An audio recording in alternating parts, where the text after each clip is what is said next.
You know the type, right? The ambitious mastermind whose brilliant plans are just destined to fail spectacularly. It's a classic, and today we're going to dissect a true master of this unfortunate craft, Laka. This is basically the anatomy of how a well-deserved day off completely unravels, one disastrous invention at a time. These are the words every single one of us dreams of hearing from our boss, right? This time, you've won the bet. For Laka, this is a moment of pure, undiluted triumph, a sign that he did a great job, even finished ahead of schedule. And I want you to remember this moment, because this, right here, is the absolute peak of his day. From this point forward, it's all gloriously, hilariously downhill. So, how does it all go so wrong? Well, our story unfolds in 5 acts. We're going to start with a simple quest for peace, then watch it get shattered by the great fish heist. That, of course, turns Laka into an engineer of chaos, which leads to his absurd 100-kilogram solution. And finally, we get to see it all end with him, well, hoisted by his own petard. It's going to be a journey. Every great comedic tragedy really begins with a simple, noble goal. And for Laka, fresh off this big win at work, that goal was just a single, perfect day of relaxation. All he wanted was to enjoy the fruits of his labor and just be at peace with the world. A simple request, right? Okay, so this isn't just packing for a trip. This is a full-on, meticulously planned operation for achieving peak relaxation. I mean, he's got the essentials, sure, but look at the crucial comfort items. His favorite shorts, a frying pan just for omelets, and of course his favorite chair. He isn't just going on vacation, he is building a fortress of tranquility. And he finds it. He actually finds a spot he calls heaven. The setup is perfect, his old-school radio is playing, there's no work to be done, and this is the most important part: no bears. For Laka, paradise is defined by one simple thing: the complete and total absence of his furry nemesis. But of course, peace like that is always fleeting, isn't it? The simple act of catching a fish and cooking it over a fire sends out this delicious smoky signal to the very creatures he was hoping to avoid. The stage is officially set for a showdown. And right here, we see the key difference between our hero and his antagonists. The Bear's plan is a masterclass in efficiency. It's a simple 3-step heist. Step 1, create a diversion by stealing his hat. Step 2, grab the fish. Step 3, run. It's elegant, it's effective, and it's perfectly executed, which is basically the polar opposite of every plan Laka comes up with. And that cry of pure frustration just says it all.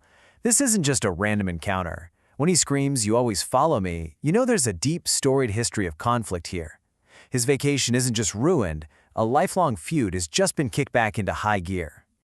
And this is the turning point. Laka completely abandons his quest for peace and takes on a brand new identity. He's an inventor now. He decides the only way to reclaim his day is through overwhelming technological superiority. Simple solutions, after all, are for lesser men.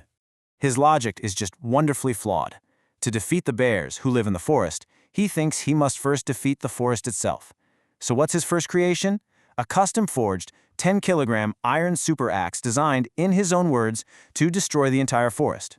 And just like that, we get our first glorious failure. His expectation? Total and complete domination of the forest.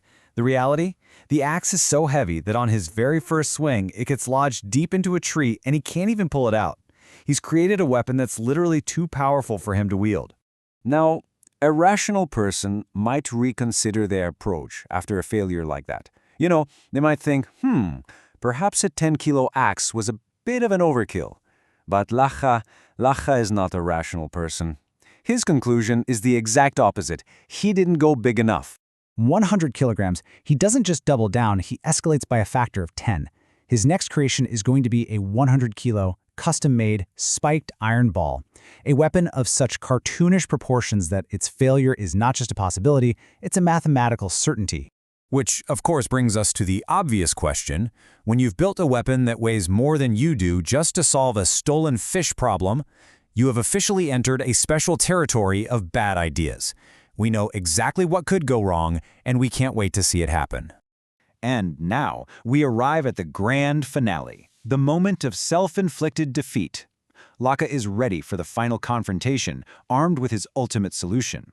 This is going to be the final word in his war against Urson tyranny, or so he thinks.